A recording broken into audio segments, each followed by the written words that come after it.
Ontem nós estávamos aqui com os jovens e foi muito bom. Muito bom. Segura no volante, não é? E eles estão com isso e daqui a pouco vocês vão ter uma surpresa sobre essa questão segura no volante deles. Mas é interessante que eu prestei atenção em um detalhe. Eu passei um filme, fizemos pipoca, trouxemos refrigerantes, biscoito doce. E aí, em algumas oportunidades, um ou outro saía, ia no banheiro, o outro olhava o celular. E engraçado que quando nós vamos ao cinema, a gente não faz isso. Talvez porque a gente está pagando, talvez porque a gente tem vergonha. E aí a gente não tem vergonha de fazer isso aqui. Eu se estivesse ouvindo uma palavra como eu sempre faço, às vezes eu tenho que me policiar aqui como pastor, porque a gente tem que ficar indo ali, aqui, acolá, para poder fazer os detalhes do culto acontecerem. Eu estou tentando me policiar. Hoje eu fiquei aqui, porque eu não queria sair dali para poder estar adorando a Deus. Eu venho aqui, fico 1h30 da minha vida, e essa 1h30 da minha vida me dá um comichão. Me dá um comichão enorme. Melhorou? É o Fábio, estava tudo bom. O Fábio me derruba, não tem uma vez. Testei, fiquei aqui testando. Melhorou, né? É o Fábio. Fez melhorar. Glória a Deus. E dá um comichão na gente, e a gente fica andando para lá e fica andando para cá. E eu vou pedir a pastora Patrícia Aranda, a ideia dela é maravilhosa. Eu adoro tomar café, comer um biscoitinho, mas na hora do culto não é para fazer isso.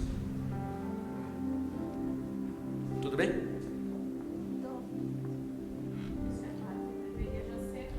Mas não é, né?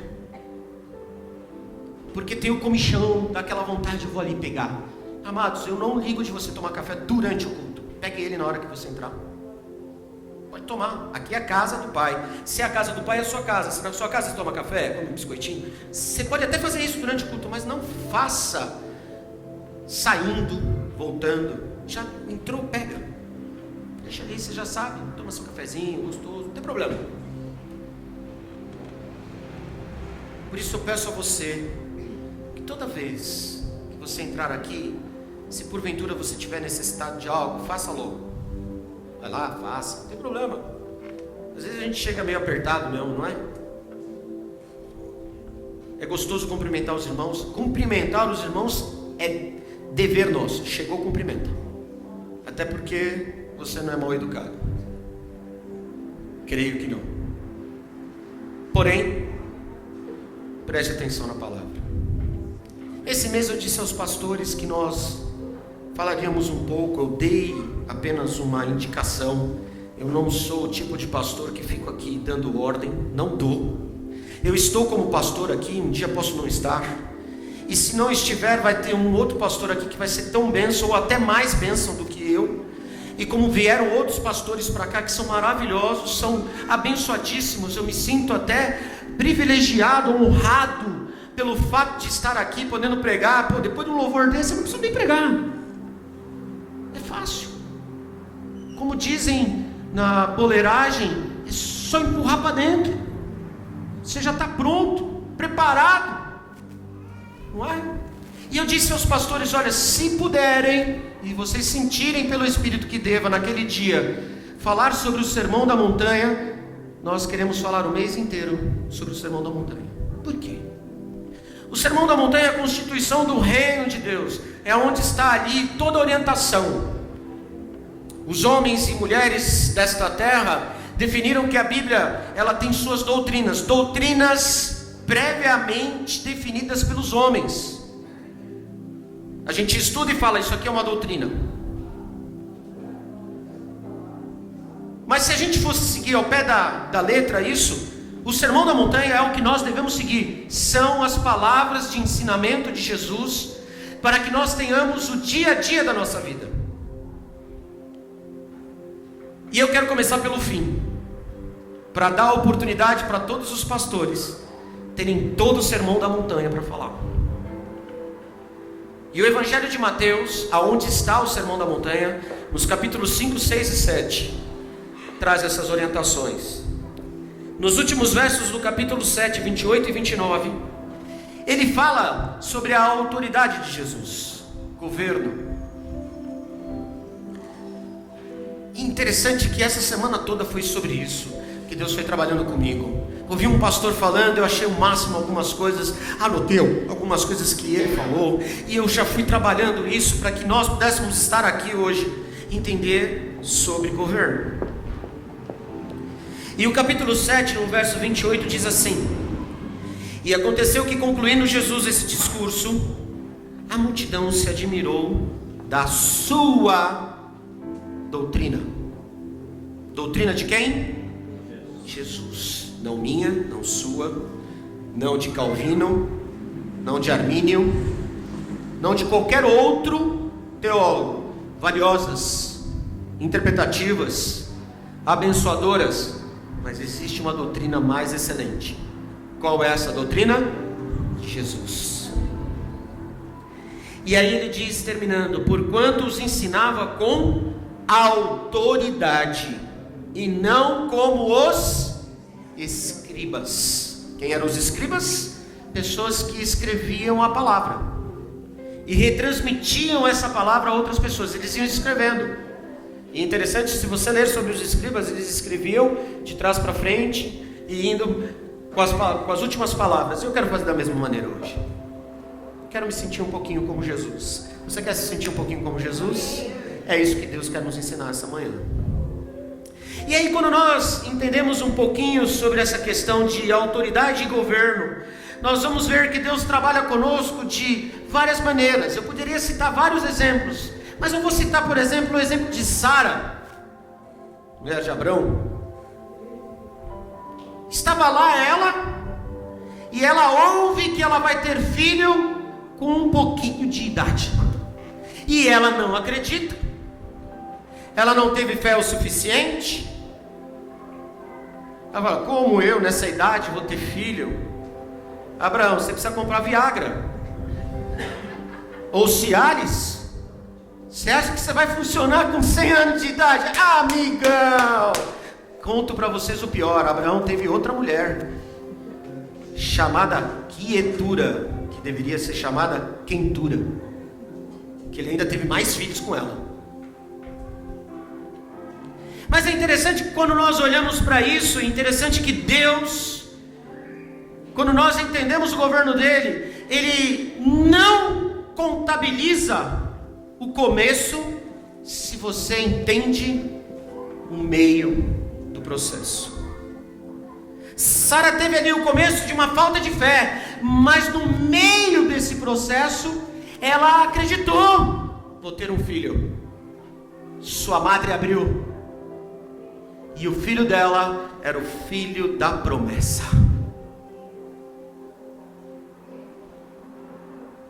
Deus não contabiliza os nossos começos se nós entendermos no meio o processo de Deus. E por que eu falo isso, amados? Porque o tempo para Deus, para nós é lugar. O tempo do trabalhar de Deus para nós é um lugar. Se nós olharmos o Velho Testamento, nós vamos ver o seguinte: no Velho Testamento, quando acontecia a promessa de Deus sendo estabelecida e ela se realizava, o lugar era mudado o nome. Já perceberam isso? Ebenezer, até aqui nos ajudou o Senhor. Para Deus é um tempo, para nós é um lugar. E por que eu estou falando que isso é importante? Quando Deus chama Abraão lá e ele fala assim: sai aí da cidade de Ur e vá para tal terra, é porque ele estava mudando o tempo de Abraão para um lugar novo. Eu quero dizer algo para você nesta manhã. Você saiu da Babilônia e está indo para Canaã. E quando nós mudamos deste local, nós estamos entendendo que Deus está fazendo um processo na nossa vida. Qual é esse processo que Deus está fazendo na nossa vida? Um processo de governo, um processo de autoridade, que se estabelece através de mim e de você, em que você governa, em que você tem autoridade. Mateus 28:18 diz o seguinte: é-me dado todo o poder. Em outras Bíblias, é-me dado toda a autoridade, no céu e na terra. Governo, autoridade. Por isso que temos momentos interessantes de indagações. Por que certas coisas não acontecem com a nossa vida ali? Por que eu estou aqui nesta igreja, quarta, sexta, sábado, domingo ou segunda, seja lá qual dia for, e as coisas não acontecem? Porque ainda Deus não mudou o lugar dele nele, em você. Porque Deus vai mudar o lugar para que você cresça. Mas para que você cresça, você precisa passar por um processo em Deus. O crescimento é em Deus, o governo é em Deus, a autoridade é em Deus. E por isso, amados, toda revelação tem uma proposta. Eu estou aqui trazendo uma revelação da palavra de Deus, ela tem uma proposta para você. Quando nós cantamos aqui, nós entendemos a palavra de Deus sendo cantada, é uma proposta que está sendo dada a você de mudança, diariamente. A doutrina de Jesus, ela é clara, é mudança diariamente. Você deixa de governar por si mesmo e passa a passar a sua vida ao governo de Deus. É um processo. Você vai abrindo os espaços da sua vida para que Deus vá trabalhando naqueles espaços. Por isso, toda revelação tem uma proposta. Para quê? Para deslocar você de um lugar em Deus para outro lugar em Deus. Seja físico ou seja espiritual, mas principalmente espiritual. Deus quer deslocar você nesta manhã para um novo lugar nele. E para que isso venha a acontecer, você precisa entender o processo de Deus na sua vida de governo, de autoridade, a sua doutrina. E quando eu entendo isso, eu entendo que eu estou passando pelo processo de santificação na minha vida, de abertura do eu para a proximidade do Espírito, para que o Espírito se pareça comigo e eu me pareça com Ele. União. Então, quando eu olho para essas questões, quando eu olho para esse momento, eu olho, por exemplo, para Adão e Eva. E como é Adão e Eva? Deus vai lá, cria os dois e coloca eles num território, num lugar. O tempo da criação é num lugar. Qual é o lugar? O Éden, paraíso. Mas quando Adão e Eva pecam, o que eles perdem? Eles perdem Deus? Não, eles perdem o lugar. Quando nós temos o governo e a autoridade de Deus na nossa vida, o lugar aonde você está, e cantamos aqui hoje, é abençoado. Aonde você pisa os seus pés, a autoridade, não é que é seu, a autoridade sua através de Deus. Aquele local é um local no qual, aonde Deus escolheu para que você fosse deslocado, fosse enviado. Então você precisa entender o seguinte: Adão e Eva plantou no paraíso? Não plantou, mas eles semearam para colher. Quando você muda ou se desloca de lugar, você semeia para colher. O que quer dizer isso, pastor? Você está aqui esta manhã, está ouvindo uma palavra, e você vai semear na sua vida essa palavra, e você vai ter a colheita desta palavra na sua vida.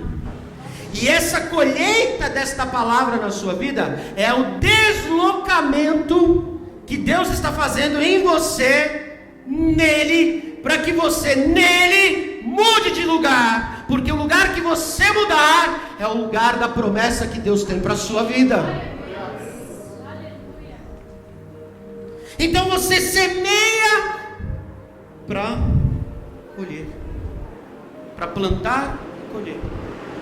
eu semeio para plantá-lo. Eu estou semeando essa manhã, você está aqui me ouvindo, porque você está semeando na sua vida o plantio da palavra de Deus, mas principalmente da doutrina de Jesus na sua vida. Posso dar exemplos para isso, para que você entenda que esses lugares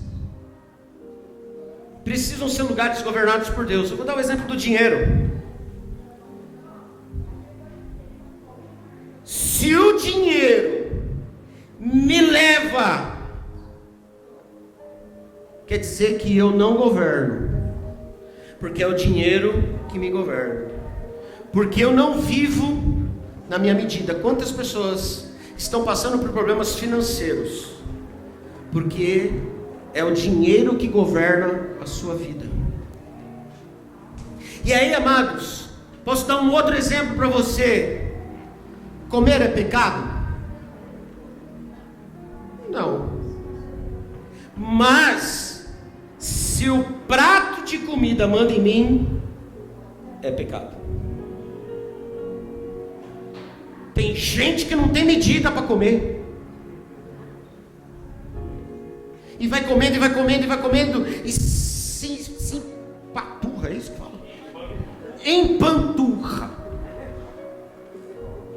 Depois fica gordo, não sabe por quê? Porque o prato de comida manda nele. Não é ele que manda no prato de comida. Entra no restaurante self-service, dizem todos os especialistas nutricionistas. Tem algum nutricionista aqui? Não? O nutricionista ele diz: quanto mais colorido for o seu prato, melhor ele é. Vermelho de tomate, verde de alface, branco de arroz, marrom de carne, proteínas, carboidratos, não é? Carboidrato na medida. Mas se então eu entender isto, que se o prato de comida manda em mim, eu estou pecando, porque é Ele quem me governa, não sou eu quem governo, não sou eu que tenho autoridade.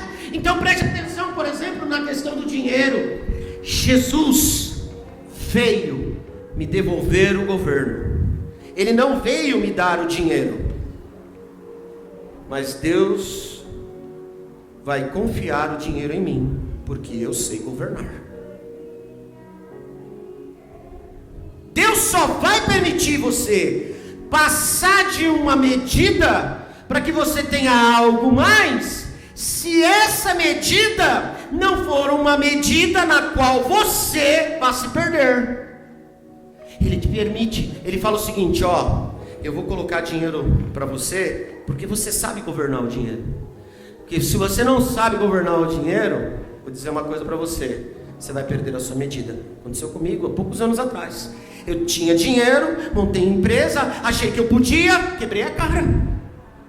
Medida errada. Não tinha que ter dado o passo, não tinha que ter feito. Eu deixei a ideia do dinheiro, falar, eu quero fazer mais dinheiro, porque é assim que a gente pensa. Não, amado. Deus me confia o dinheiro na medida que eu tenho, para saber viver com aquilo que eu tenho. Porque quando eu souber viver com aquilo que eu tenho, Deus aumenta a medida, porque Ele sabe que você vai saber viver com mais. Assim é na comida, assim é na sua casa, assim é na igreja. E aí, amados, eu preciso entender que o governo é importante para mim.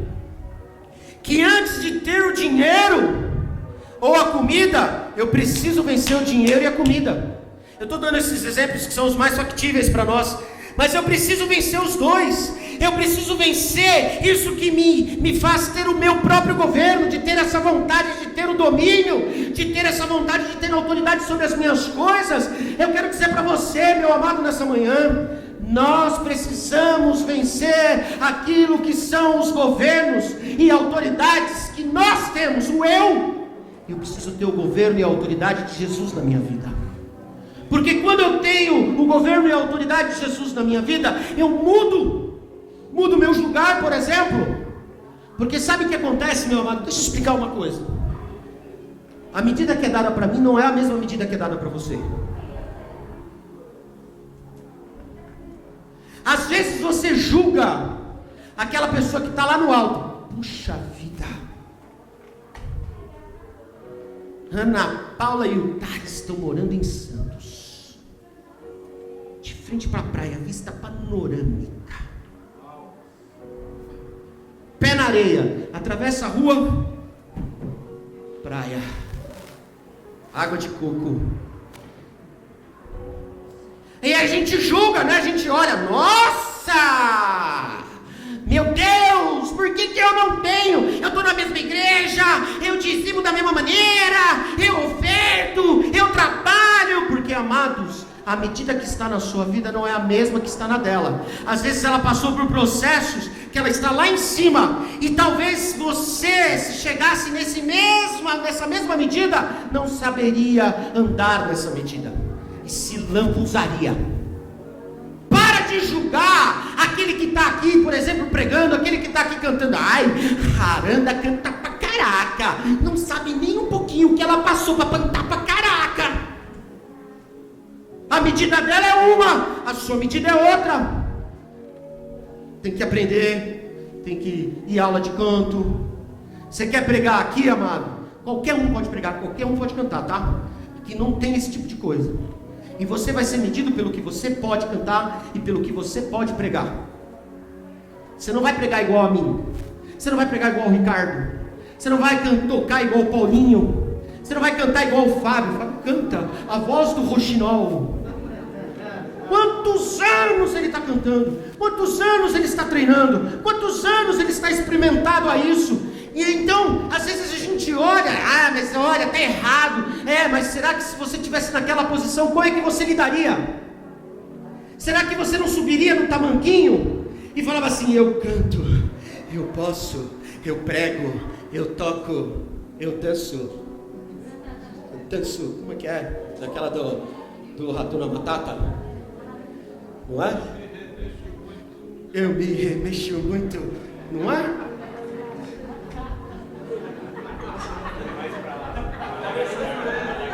Madagascar, eu me remexo muito. Eu fico olhando para certas situações em que as pessoas ficam fazendo medidas. Amados, cada vez que Deus traz ou tira você, desloca você para um outro lugar, você tem que baixar a guarda e falar: eu sou calouro nesse outro lugar ainda. Eu sou humilde ainda para entender que eu tenho que aprender, que eu tenho que praticar, que eu tenho que andar nos processos do governo de Deus na minha vida. Difícil isso? Completamente difícil. Qual é o exemplo que nos mostra isso? Ezequiel, rio de Deus. Está lá ele, e ele fala que as águas estão nos artelhos. Mas tem gente que acha que tem águas nos lombos, mas ainda está nos artelhos. Para você chegar com água nos lombos, artelhos são os tornozelos, os pés. Para eu chegar no lombo, eu tenho que entrar no rio. O rio de Deus está ali. Quanto mais você andar para dentro do rio, mais o governo de Deus na sua vida, mais a autoridade de Deus. Porém, se você mantiver seus pés ainda só naquele momento nas águas, você não está vivendo a água nos lombos, você não está vivendo a profundidade de Deus. Por que você não está vivendo? Porque você ainda está vivendo na medida dos seus pés. E aí você precisa querer passar pelo processo de conhecimento e ensinamento de Jesus, para ir se aprofundando nas águas aonde você vai estar pelos lombos. Qual é o grande problema nosso? A gente acha que a gente tem condição e capacidade para chegar e falar assim: não, eu já posso, eu já tenho capacidade para isso, eu consigo. Amados, prestem uma atenção aqui que eu vou falar bem claro. A autoridade, governo é um processo. Você tem que andar, você tem que se aprofundar. Sabe por que a maioria dos problemas da nossa vida aqui é porque a gente acha que tudo é o diabo, tudo é espiritual. A maioria é concupiscência. Por quê? Porque você não quer aprender, porque você não quer andar naquilo que Jesus está falando para você andar, a sua doutrina. Primeiro é seu racional. Eu tenho que saber andar, eu tenho que saber comer da palavra, eu tenho que praticar aquilo que eu estou aprendendo hoje. Você vai aprender, eu vou dar a regrinha final daqui a pouco na mensagem. Se você não pôr ela em prática, não adianta nada. Você vem aqui, vai, volta, sente, é gostoso. Eu fiquei passado, sexta, fiquei trabalhando até 11h30 da noite, e disse que aqui a consagração, o bicho estava pegando, você estava sendo cheio da virtude do Espírito Santo, e aí chega sábado de manhã, a primeira coisa que você faz é jogar pedra na cruz. Que adianta? Que processo é esse que você precisa ter na sua vida para chegar na conquista da autoridade e do poder? Esse pastor citava um exemplo que na igreja dele, um amigo dele constrói prédios. E ele chegou para o amigo e falou assim: moça, como é que você faz quando você está lá no 15º andar, trabalhando, só com aquela redinha em volta, e andando para lá e passando perto da redinha? Ele falou: simples. No primeiro mês a gente constrói os primeiros 4 metros, e a gente anda em cima desses 4 metros durante um mês, e a gente vai aprendendo a andar naquele processo, e assim cada mês vai subindo o andar, e a gente vai andando nesse processo. Quando chega lá no 15º andar, eu já estou acostumado. É a mesma história conosco.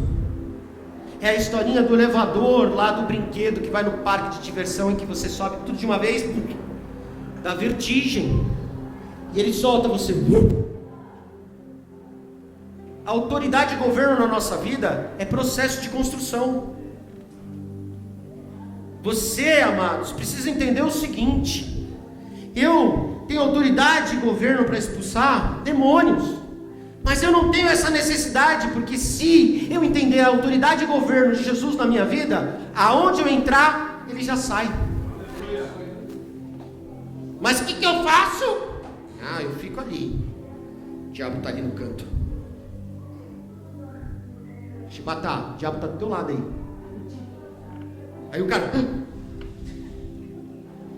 Ele não está, amados, porque se eu entender a autoridade e o governo, se Jesus é verdade na minha vida, se eu estou na prática diária, eu tenho certeza absoluta que ele sai de perto de mim, não tem condição. E aí eu fico com essa coisa, essa punha, de ficar falando: o diabo, o diabo, o diabo, o diabo. Fala mais de Deus, fala mais das visões de Deus, fala mais das coisas de Deus. Você vai ver que não vai ter tempo para o diabo, o diabo, o diabo, o diabo. Porque há uma autoridade de Deus sobre a tua vida, em que você entrega o governo da sua vida, para que ele te desloque para um andar a mais. Amados, qual é a diferença se eu estiver no 15º andar subindo de escada, e essa escada tem 15 degraus, e eu caí do 15º degrau para o primeiro ali, do 14º andar, do mesmo jeito que se eu subir do primeiro andar, cair do 15º degrau para o primeiro degrau, do primeiro andar? Qual é a diferença? Nenhuma. Se eu estiver lá no 15º andar, eu não vou cair do primeiro, eu vou estar ainda lá no alto. E assim é a nossa vida. Às vezes a gente vai dar uma caída, sobe de novo. Vai dar uma caída, vai subindo. Mas vai chegar uma hora que você vai passar de andar. Vai chegar uma hora que você vai subir. É um processo. Só que nós não queremos passar pelo processo. Quando você muda de lugar em Deus, você é aprendiz de novo daquele novo lugar.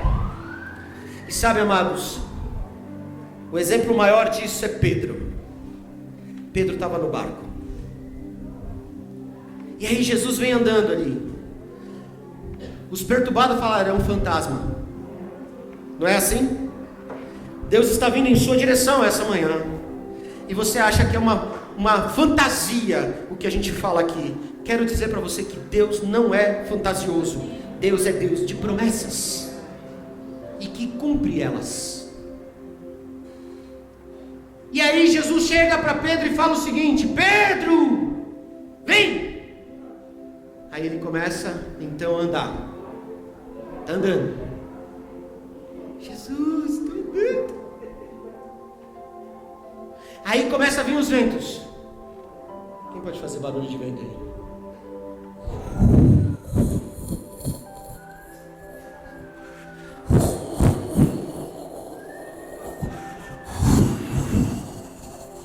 E aí ele vai afundando.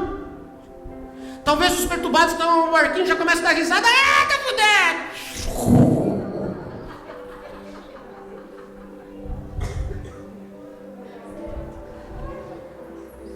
Vou falar uma coisa para você.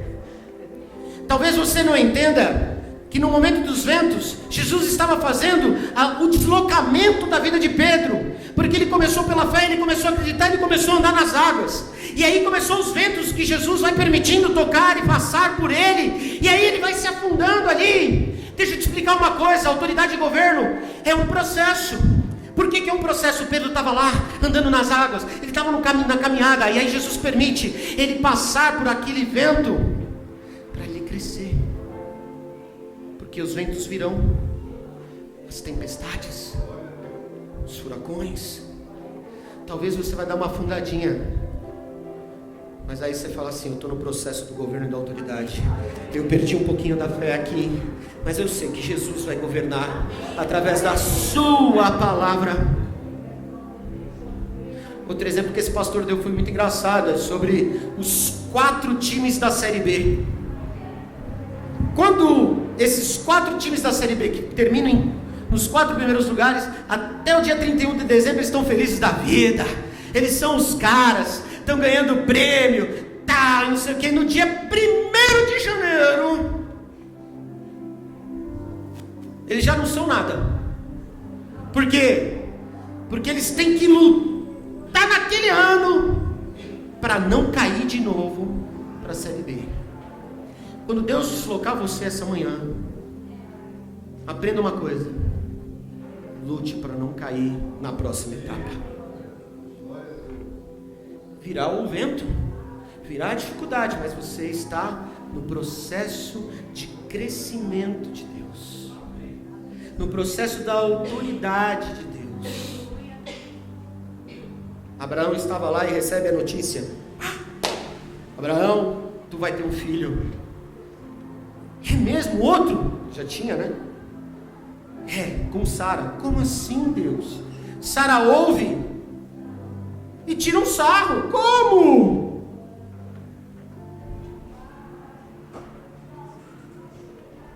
Mas Deus não está interessado, não está contabilizando o seu começo, os seus primeiros erros, se você entender o processo dele, mesmo que no meio, para chegar no fim, que é a promessa dele cumprida. Como é que eu sei isso? Em Hebreus capítulo 11, diz que Sara, pela fé, teve o filho da promessa. Então Deus confirma que nós, pela fé nesta manhã, não vou mais desprezar o que eu já conquistei até aqui, porque eu conquistei até aqui, Deus veio comigo,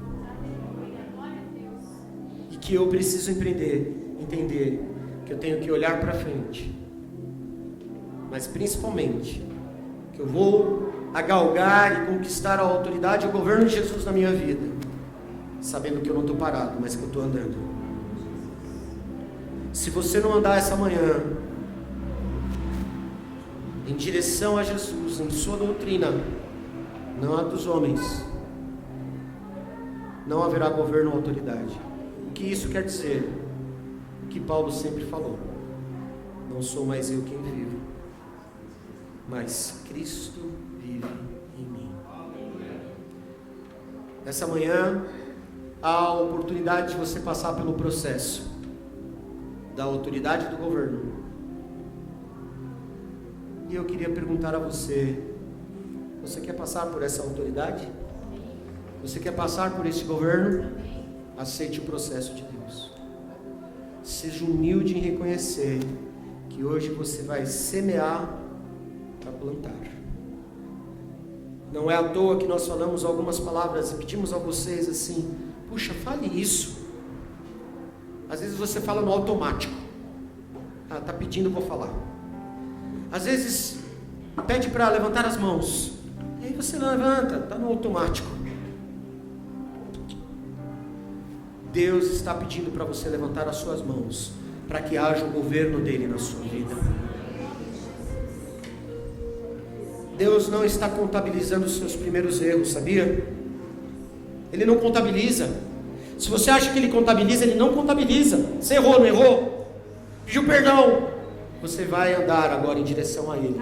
E a autoridade de Jesus estará sobre você. E você mudará de lugar.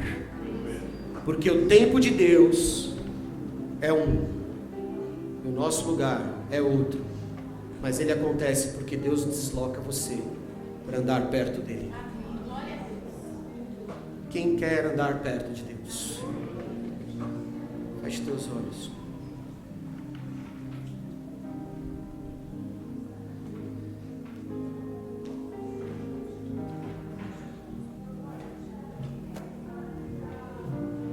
De olhos fechados.